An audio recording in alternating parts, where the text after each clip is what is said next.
no more. And the morning breaks eternal, bright and fair.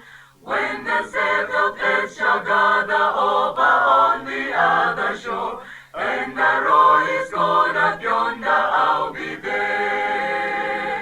When the roar is gone up yonder, when the roar is gone up yonder, when the roar is gone up yonder,